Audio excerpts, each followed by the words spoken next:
welcome to the Plant-Based Podcast. In case you didn't know already, plants are amazing. You can Eat them, wear them, drink them, nourish your skin with them, grow them, love them, and be inspired by them. So why not join us on the Plant-Based Podcast as we speak to the movers, shakers, and growers in this amazing plant world.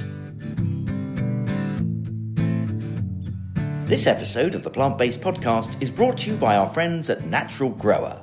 Launched in 2019, their award-winning liquid fertilizer and soil conditioner is made entirely from maize.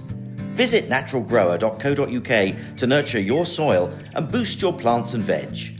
Enter PBP15 for a 15% discount as a PBP subscriber. So on today's podcast, our guest is award-winning freelance photojournalist, writer and filmmaker Lalage Snow, who explores gardens tended to by civilians searching for peace and calm, who are caught up in conflict. So from the Middle East and Afghanistan, plus other areas, which we will find out more about during this podcast. So thank you so much for joining us. Well, thank you for having me. It's really exciting. And we know that there's a very new baby in the background as well. So massive congratulations for that too. Thank you. If anyone hears any crying in the background, that's why. Just a couple of weeks old. But yeah, thank you so much for joining us. I know this is, we're doing our usual during the pandemic, we're using Zoom to record our podcast. So, Michael and I, as we always kind of joke about, we send signals to each other so everyone knows what they're doing. And sometimes I so wish that our listeners could see what that looks like, because it looks ridiculous sometimes. Like a very bad Macarena. It really is, yeah, absolutely. But anyway, so, what you do, what I've looked at so far just looks absolutely extraordinary. And I really think our listeners are going to thoroughly enjoy hearing about how important gardening is for people all around the world, and especially in conflict. So I really can't wait to get started. Great. Absolutely. So I first came across Lalage's interview with Monocle, and that was all around the subject of war gardens, because she literally just released a book a few months ago. But we want to go back a little bit further than that. So tell us about your background. Where did you grow up, and did you have any interest in plants and gardening at that young age? And then what came next? Funnily enough, not remotely. The first 10 years of my life were they were quite peripatetic. I moved around a lot. My father was in the army, and then he wasn't. We were in London, Northern Ireland, Germany, Hong Kong, a bit in France. And it actually gave me more of a sense of what home is, but wasn't really interested in plants, but in the outdoors, definitely. And I think, my mother was a very keen gardener, and in various houses that we moved to, I do have strong memories of walking around the garden with her, looking at her while she was pruning the roses or the nepeta or the lavender or whatever it was. And I think I had a very strong affinity with being outside. I hate being cooped up inside. So this pandemic is horrendous, even though, I have a garden, but it's not nice. And then I think I was at school in London. Again, we had a holiday home in France, and I was always out in the woods or running through fields, or just being outside. And then I had a sort of long-winded route into journalism via, I sort of had a peripatetic early 20s. I moved to, I was in Southeast Asia, in Bangladesh. I was in South America, in Argentina, just working and traveling, and worked in Jordan for an art and fashion magazine, and traveled a lot in the Middle East. This is way before anything happened. This is in the early 2000s. So I was in Syria, Egypt, Jordan, Iraq, Syria. And I think, again, I was sort of in some of these very extreme places where you feel quite isolated and you're kind of at the extremes of your comfort zone. You do search for things that bring you home or that make you feel comfortable, whether that is stars in the sky or a familiar smell or familiar food. When we're on holiday in Greece, you would sort of see restaurants selling ham, egg and chips, or English, restaurants, the English sort of style menus. And I think in a funny way, I started to look at the outside world as something to find my roots, something to ground me. Sorry. And I think that's sort of where it sort of started from. And by and large, long-winded route into basically living in Afghanistan as a foreign correspondent, freelancer, and finding out that actually Afghans have a huge affinity with gardens too. And there's something, again, as when you're in these very hostile places, because when I was working before Afghanistan, I was in the Middle East, not for this fashion magazine, but for my own kind of freelance war correspondences, and finding out that actually when you do find common ground with people, when you're trying to find a common theme, often the outside world and gardens is a really good sort of a starting point. And I just have this very vivid memory of being in Gaza and seeing this wall around a private garden and this bougainvillea foaming over the top of it, and thinking, oh gosh, there's a real little domestic square behind there. And Gaza is a very difficult place to live, and it was riddled with conflict, etc. And thinking, oh, there's probably a family behind there with toys and pots full of cacti and obviously a bougainvillea plant. And there was something very grounding. And I think that's really, I first started to realize that plants are a great equaliser. It doesn't matter where you are in the world, there are plants, more or less. And that's sort of where this started from. It's fascinating. I mean, you've moved around a lot and seen so much of the world, during various stages of peace and war. And you were obviously working as a foreign correspondent. Is that what your main role was while you were travelling? Yeah. Well, in my early 20s, I was doing lots of different things, but a journalist, basically, a photographer. I was doing travel pieces, art. I was an art editor for a magazine in the Middle East, and but yeah, I loved being in different places. I was very used to it and pushing boundaries, and loved the idea of being in a foreign place. But then when you do feel a bit isolated, you look for the common ground, and you find that in plants. A geranium is a geranium, whether you're in Dorset, where I live now, or in the middle of Kabul. It's the same leaf, the same smell, the same stems, and you think, oh, there we go. Absolutely. I just have to ask you the question. So did you say that you settled in Afghanistan? That's where you settled for a little while? Is that what you mentioned? I did. I'd worked there I'd embedded with the military as a photographer, actually when I was a photography student, and then went back. That was in 2007. And I went back to do a story in 2010 for the Telegraph in Kabul, in the capital, and met all these amazing, weird and wonderful people who are still my best friends today, who are working out there too, and decided actually Kabul was not what you think it would be, and it'd be a great tight place to kind of base yourself as a foreign correspondent. So I did that I think I worked there for 10 years in total, and I lived there for about 5 or 6, on and off, 7 maybe. I had a friend who also lived in Kabul, and how she describes it as a place before conflict was just very beautiful, very colourful, very kind of cosmopolitan, and it's very hard for us to picture that because we really only see the photographs of conflict. And is that right? Is that how you remember Kabul to be? Definitely. And actually, even during conflict, I think even as an expat, or as a middle-class Afghan, I suppose, you have your domestic space, everything's behind your wall basically, in your compound, and you have a garden, and you can actually live quite a nice existence. It's very much a bubble because it's not really, it's very different for real Afghans.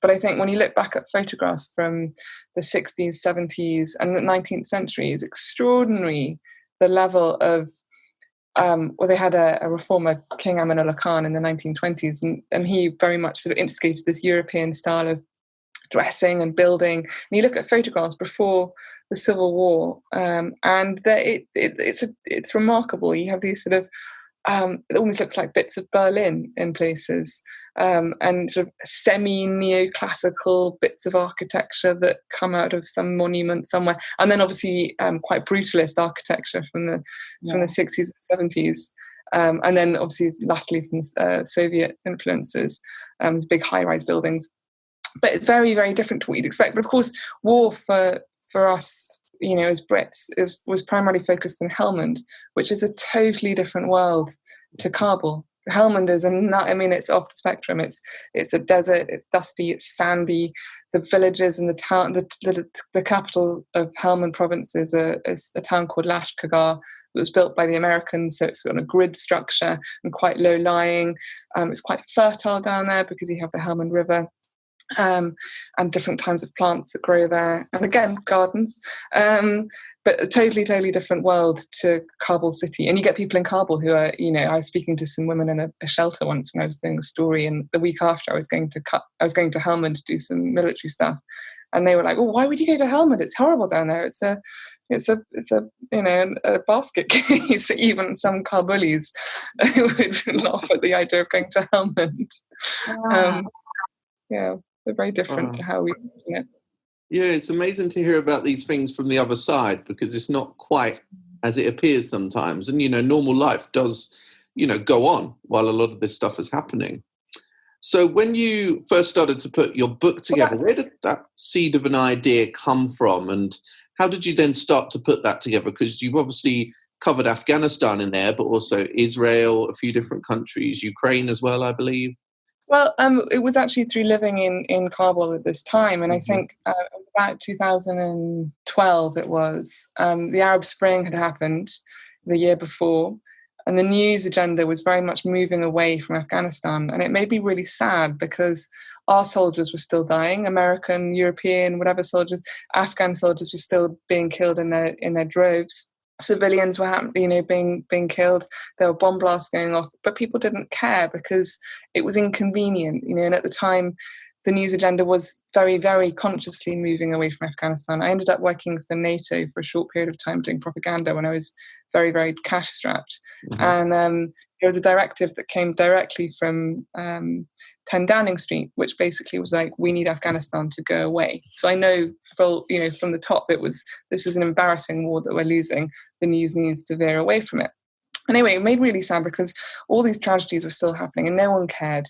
And I thought, well, if no one cares about the really brutal stuff that's happening, but people care about the soft stuff, why not try and re-narrate war and take war back into people's living rooms, drawing rooms, whatever, their kitchen tables on Sundays, through something peaceful and counterintuitive, which they might identify with, which is gardens.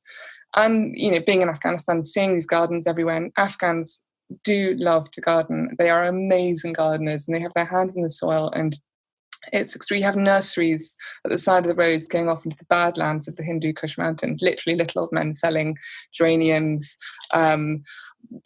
cosmos, black-eyed Susans, all those sorts of things. So I just thought, well, why not try and retell the story of Afghanistan through a series of portraits of gardeners and gardens, but very much in their own words of what it's like to be an Afghan living in a war zone in Afghanistan, having lived through 30 odd years of war. And the way I work as a photographer is very much I use text a lot. I don't like taking people's photograph without knowing pretty much what they had for breakfast, because I like to give that sense of, and I think it's important that people look at a photograph knowing who they're looking at and why they're looking at them. So that's really where it started. And it was great fun. It was a real balm and tonic for myself, because I was not having a great time. I was witnessing lots of quite brutal, nasty things, of everything from child abuse to people being blown up, and you become very immune to it quite quickly. But actually, it's not normal to see things like that and to be immune.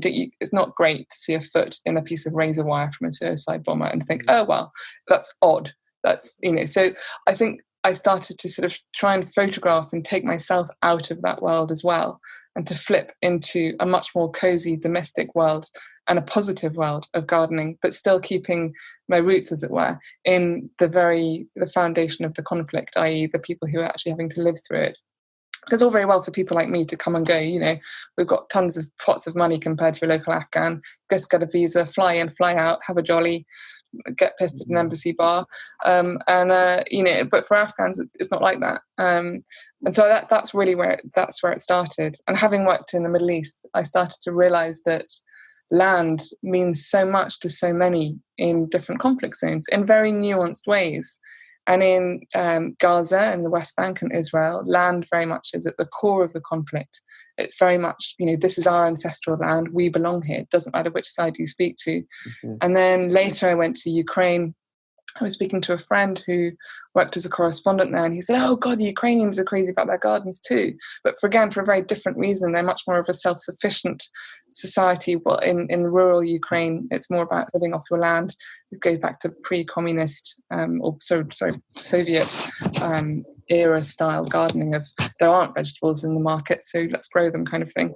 And with the advent of the war there, people started to go back to growing their own vegetables, and it was a return to sort of more organic or more a useful way of gardening, I suppose. And that's basically, this is a long-winded answer, but that's kind of how it started. And funny enough, I actually wanted to go to many, many different countries because I know that there are amazing gardens in Kashmir, and that's a war that has, it's obviously, it blew up last year, but it goes on. There's an area of Azerbaijan and Armenia called Nagorno-Karabakh, which means, I think the actual word in one of the languages means black garden or black soil. And that's again it's a turf war. And they have amazing gardens there. And then in Central African Republic, there are all sorts of weird and wonderful gardens there. And every conflict that you look at, there are people trying to get by and survive. But no one really cares, because at the end of the day, sometimes when you're reading your Sunday newspaper or your Saturday magazines, whatever it is, you kind of gloss over it. Oh, well, it's happening to other people. It doesn't matter. It doesn't affect me. But actually, it should, because it's a tragedy that these wars are still going on. And I think I'm waffling now. No, it's all good. It's so interesting. Yeah. And what kind of just stood out from what you were just saying there was that this kind of project, your book, it was also a form of escapism and therapy for you, because you were equally in that conflict zone, seeing things that, like you just mentioned, were become normal, but they shouldn't be normal. So you use this for you, as well as being able to take your journalism skills and knowledge to do something very different to what was being reported, and trying to make people connect with people who were in war zones. So, and that's exactly what gardening and plants can do. It connects people. It doesn't matter where you're from, what situation you're in. Plants and gardening are, as you've said many times, the commonality between all people. So that just shows, with what you've just said. So there was a couple of times that you mentioned there that people in different areas had been using gardening to try to be self-sufficient, or to produce food because it wasn't available on the market, and so on. You've obviously used it as a bit of escapism, which I guess I would expect many people in conflict zones had also been doing. Do you really see kind of like a main reason why people garden across every area that you've been to? Is there one kind of common reason why people enjoy plants and gardening? No, definitely not. And for the same reason that there isn't a common reason why people enjoy gardening and planting in times of peace, because people do it for different reasons. I think it's quite relevant now in these pandemic days, because it's something to do, and it's a way of escaping the boredom, I think, of being in a pandemic. But I think, and across different conflicts, people were gardening in different ways. So in Ukraine, people were much more inclined towards being self-sufficient and growing vegetables to live off. And because in Ukraine, when these imports, the supermarkets started to shut, and the imports from China and Russia that people have been so dependent on started to dwindle, people began to grow their own vegetables again. But in Gaza, which is a much more sort of it's a much more urban and built up place. It's a hugely densely populated area of land. I think the density of the UK is 250 people per square kilometre, and in Gaza it's something like 4,500. I'm sure those figures are wrong, but it's up there, and it's very, very densely populated. People garden there for peace and for returning to the old ways of what their parents' generation used to do. A lot of older Gazans remember a time where Israelis and Palestinians used to pretty much live and work side by side and hand in hand, quite happily in the rural southern areas. And I think in Afghanistan, it's just, for Afghans to garden, it's sort of second nature, and it doesn't matter if you're speaking to a warlord or to a poor man. Having to grow something is part of it's like breathing. So very different ways. There are very different reasons for gardening. I mean, equally in the West Bank, for both the settlers and the Palestinian villagers, gardening and cultivation of land was part of the struggle. And so I'd speak to people in legal settlements all over the West Bank, and they'd talk about putting their roots down because the land was infertile before we came here to recolonize or I can't remember what the word is, but I think people were using the idea of land cultivation as part of the conflict, basically. So very different reasons.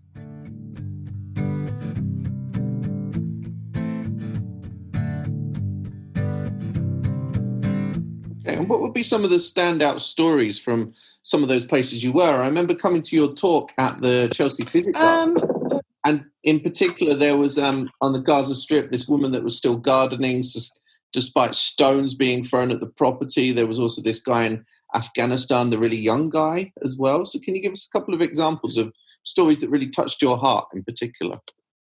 Sure. There was it was in the West Bank. There was in Hebron, and the West Bank's a really, really complex place, which is I don't think time will allow me to go into here. But Hebron is a city that's basically been divided into, the Palestinians and the Israelis, and it's really hard for the Palestinians living there. They've been very, very, very, very marginalised. And the woman I interviewed was called Zleika, and she was a nursery school teacher and a tour guide, because Hebron is a very ancient city, and she spoke very good English, but she had no work, obviously, because no one was going for tourism there. And she had a balcony overlooking one of the main roads called Al-Shahada Street that had been completely blocked by the Israelis. So in order to access her front door, well, she couldn't, because it was on the road that was forbidden for any Palestinians to go down. She had to go through the series of networks through the old city, through balconies and over people's people not quite back garden with cross walls and through little tiny holes to get to her house. And she had a little patch of a yard, courtyard on a roof, and she also had a balcony, and her balcony had been, I thought she'd caged herself in, but actually she was caging out the people, the settlers, who would stand in the street beneath her and throw rocks at her. And when the street was first cut off and she didn't have a cage around her balcony, she found people crawling up the walls trying to get into her apartment, trying to assault her, and obviously throwing huge insults. And she's a 50-year-old respectable lady. It's not a nice thing to do. But she continued to garden and to grow in full sight, in plain sight of not only the very, very fanatic settlers of Hebron, but also the IDF, the Israeli Defense Force, who would tell her to go inside, because she said, "No, this is showing them that I'm not beaten. You can't beat me." And she had quite scrappy cacti and a few spider plants, but she'd go out there every day and water her plants. Wow. And she was just very inspiring, because she wasn't going to give up, and she continued to teach gardening and seed planting to some of the nursery school children that she was working with, because she knew that they had also suffered huge amounts of trauma from living in Hebron, and that they could maintain some level of sanity by growing things. And then in Afghanistan, I've interviewed over 120, 130 people for War Gardens. So there are many, many examples. But there was one of my youngest gardeners was a young chap in Afghanistan called Hamidullah, who was 19 when I met him, so he's now 20. 23, and he was a pharmacology student. He was brought up as a refugee in Iran, like many young Afghans. And Afghans living in Iran aren't treated very well because they're sort of the migrant population, and they're the third-class citizens, if they're citizens at all. And when he returned with his family to Afghanistan, when Hamid Karzai was put in power and Taliban were thrown away, he went back to his family land, which had been all but sort of destroyed by years of war and unrest. And his father, who was a keen gardener, gave him a plant to plant. It was a wallflower. And he said, quote unquote, "From there, my love of gardening grew." And his garden was more like a country garden. So it was quite cottagey in feeling. And there was water, a stream at the bottom, and there was like a meadow area, and there were trees of walnuts and almonds and some other kind of nut, apricots. It was such a beautiful, beautiful place to be. And then he had a sort of formal bit around the house, which was pots full of geraniums and roses and a vine-covered pergola, and all these lovely, recognisable, almost Mediterranean feel garden sort of planting style to them. And as we were I didn't quite believe that there's a funny thing about working in Afghanistan, there's a level of trust that sometimes you think, are the Afghans the people you're interviewing, are they just saying what you want to hear because they're being polite? It's a cultural thing. Or is there something genuine going on here? And it can be frustrating at the same time because you're talking through an interpreter. And so you don't have the same fluidity of conversation. You don't pick up on nuances that you do in communication that you do in your own language. But I sensed that there was something going on with this guy, but I was trying to get to the bottom of it. And then he basically ended up, after sort of much probing, said actually, when one of his best mates was a soldier in the Afghan army, and he was killed in a suicide bombing about a year ago, so 4 years ago. And they were as close as brothers. And so when he died, he was so devastated he couldn't sleep for grief. And these are his words, really. I know them verbatim now, but he said, "I was so sad I couldn't sleep for grief, and I started a garden in order to forget." And when he planted a geranium, I think. Yeah. And when the flowers grew, it was like he had a new friend. And it was a really, really touching story. And he welled up when he was telling me. And when he was studying, and he was a very hard worker, and he studied in his greenhouse. And again, I didn't believe him. And he actually took me and showed me. And he had this geranium on his little desk next to his pharmacology notes. And it was a really, really touching story, because there was me being the cynic, being like, oh, they're just going to tell me what I want to hear. And actually, no, he was genuinely really loved his planting and his gardening. And I felt like a bit of a fool. But that story was, that story happens in so many places. There was a lady, another settler I met outside Hebron, funny enough, near Zlaika, whose son was killed by some Palestinians throwing rocks, and the garden became her solace, because her son left behind a pregnant widow and a 2-year-old, and she didn't know what to do with herself, and so her garden became this place of grief and mourning.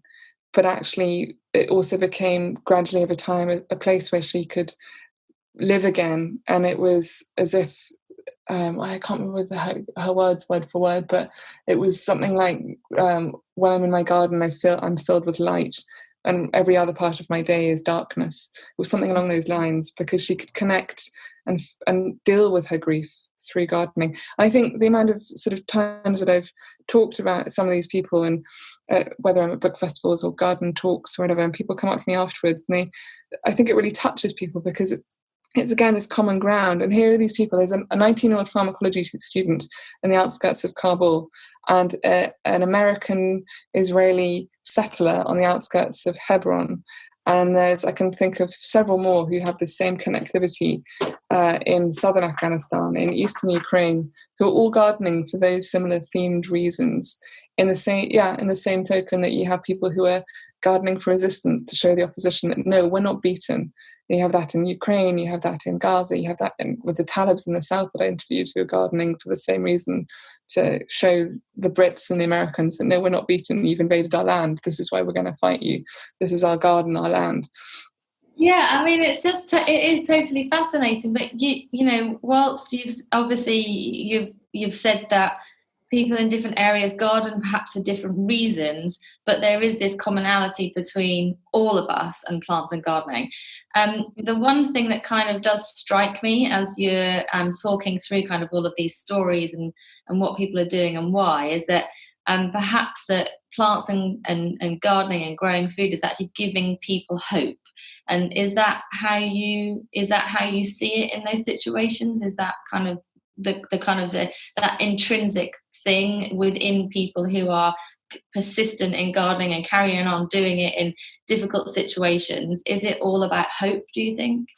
I think a lot of it is, because if you think about it, gardening, doesn't matter where you are in the world, gardening takes you out of the present and it puts you in the future, because you're gardening for the next season, you're gardening for the growth, you're gardening to see something happen. So it takes you out of whatever awful situation you might be in, which is, and I've since sort of come to realise, it's only latterly that I've become a very, very ropey gardener, I have to say, and I do struggle with being patient, but it is teaching me, especially now when I'm like, oh, it's this beautiful spring, I need to get out and I can't garden because I've just had a baby.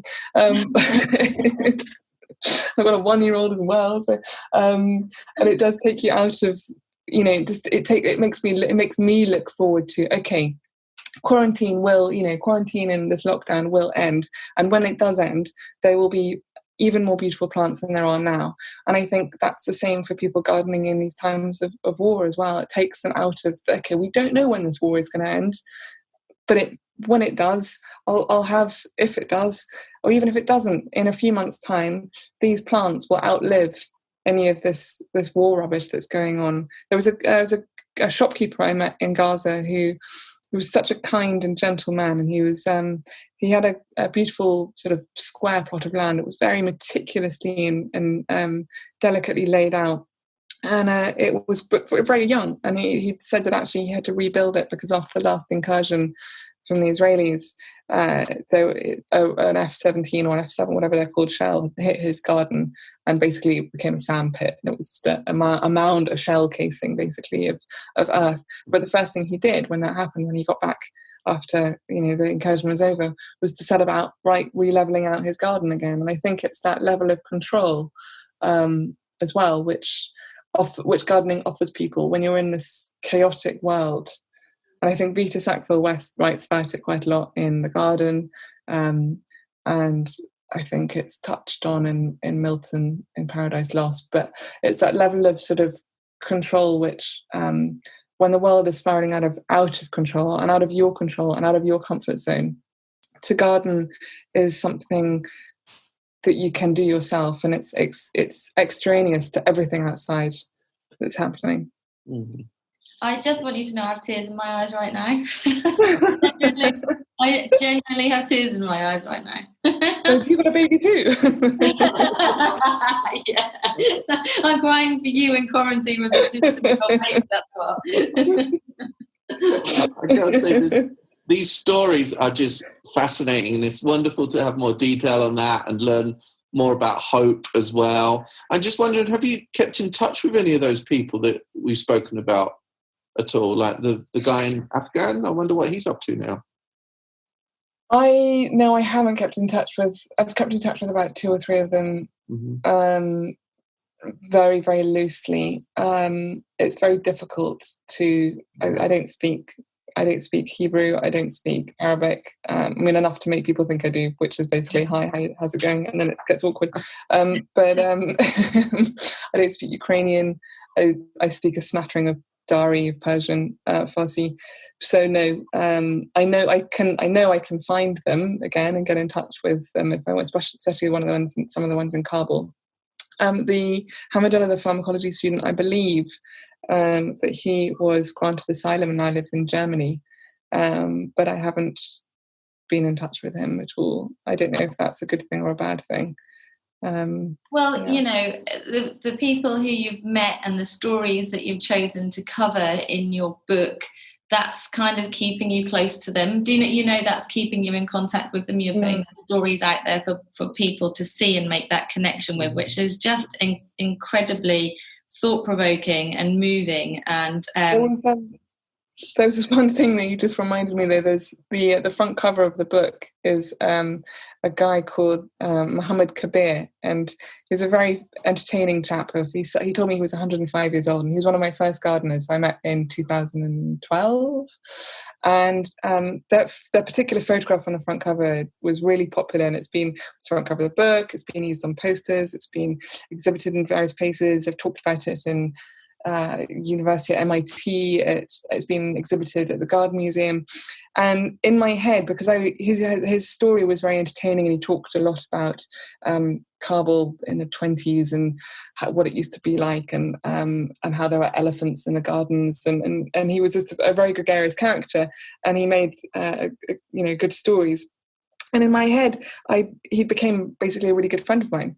And when I went back to Kabul in 2017 to make this film for the BBC, he was potentially going to be one of our characters. And of course, I'd only met him once, but in my head, I'd met him all the time. I'd hung out with him. I'd written about him, and I'd spoken about him.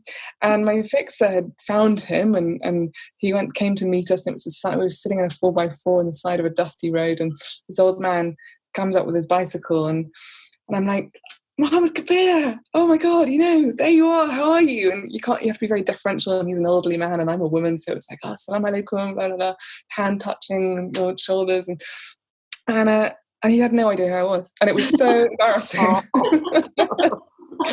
And my fixer was trying to explain to him, it's like, oh, this is Lally, and she's come to interview you about your garden. He's like, oh, I don't have a garden anymore, it's been destroyed. Oh no, but you met before. And he's like, what, she wants to buy some plants? What? Oh no. He didn't get it, and I was like, and then he and my fixer, who's a really good friend over time, and he said, I'm sorry, it's a clock going. He said, oh, the baby might wake up. Oh no, yeah, it's not. Doesn't keep the right time. And he said, oh no, she wants to interview about your garden. And he didn't get it, and then in the end, I can't remember what I was going to say now. The clock distracted me. Oh, that's right. I told him, I said, oh, I've spoken about you at university in America, and I've spoken about you at talks, and this is a picture of you that I took. He's like, okay, you going to give me some money? Oh, no. Yeah, you've made me famous. Now I want some money. Pretty much. Oh, wow. So but it was so awkward, because I was like, I'm going to meet Muhammad Kabir. We're going to have a great chat. He had no idea who I was.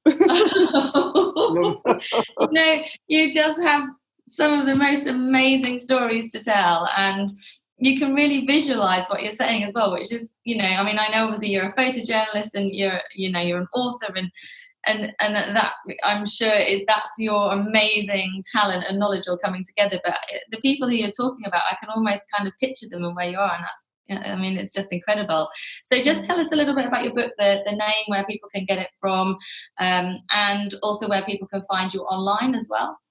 The book is called War Gardens, A Journey Through Conflict in Search of Calm. It's available in paperback, hardback and Kindle on all the usual platforms. And you can watch the BBC film The Gardeners of Kabul at wargardens.org, and you can also buy prints there as well. And it's a book that is partly my journey through a departure from traditional journalism and war corresponding, but mostly it's a book about the people I met, these amazing gardeners who are just really ordinary people, like everyone listening to this podcast, who just want to get on with life and to just slightly be left alone, which people like me don't help with, but to just want to get on with their lives and to have some degree of normalcy. And gardening is their way of doing that. And hopefully, it might encourage other people to think more freely or with less constraint about some of the countries where these wars are going on, because what we see on the news is only a very distilled version of how things really are. And as you said, Michael, life does go on in these places, and people do have to go to school, go to shops, go and be lawyers or bankers or whatever, or school teachers, or go to hospitals, or whatever people want to do. That that life does go on during these times of crisis.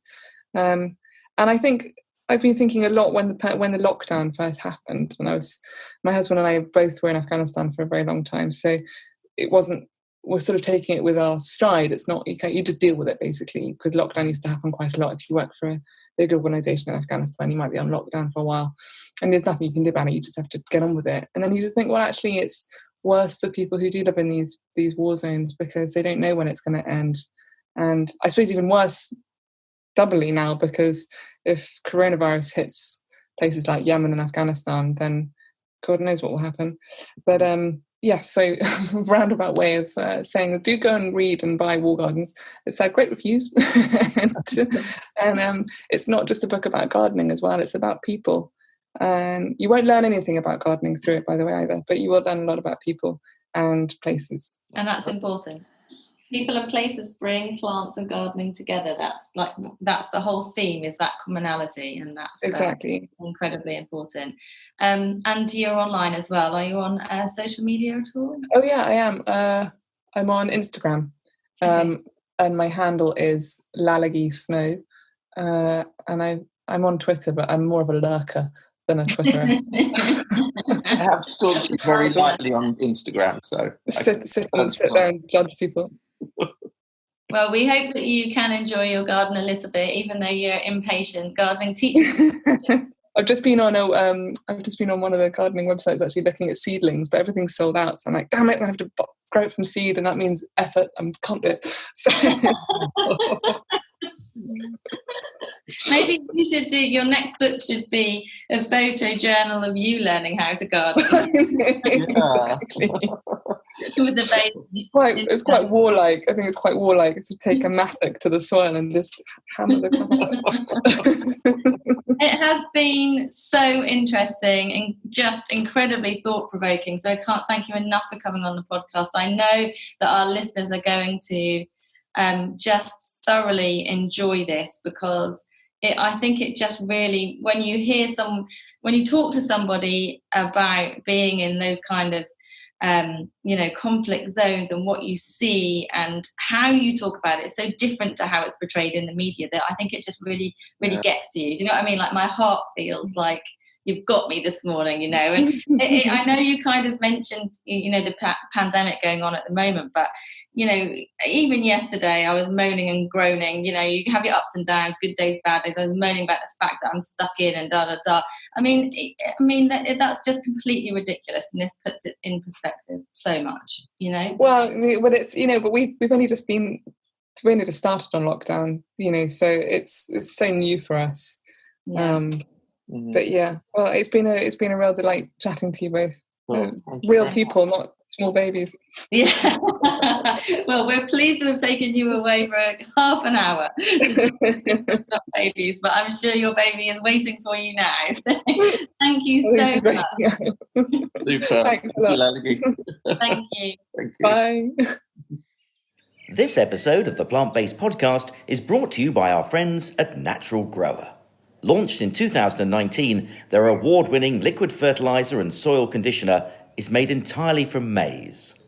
Naturally rich in nitrogen, potash, phosphate and other trace elements that plants and vegetables love, it is approved by the Soil Association, Vegan Society and Organic Farmers and Growers. Visit naturalgrower.co.uk to nurture your soil and boost your plants and veg. Enter PBP15 for a 15% discount as a PBP subscriber. Thanks for listening. You should now be at least 25% more obsessed by plants. Please follow us on social media. You'll find us by typing in the Plant-Based Podcast. We also have a fabulous website. Go to theplantbasedpodcast.net. So tell your friends, leave a review. Why not write a letter to your local MP? Please spread the word about the Plant-Based Podcast. Oh yes, see you next time, plant friends.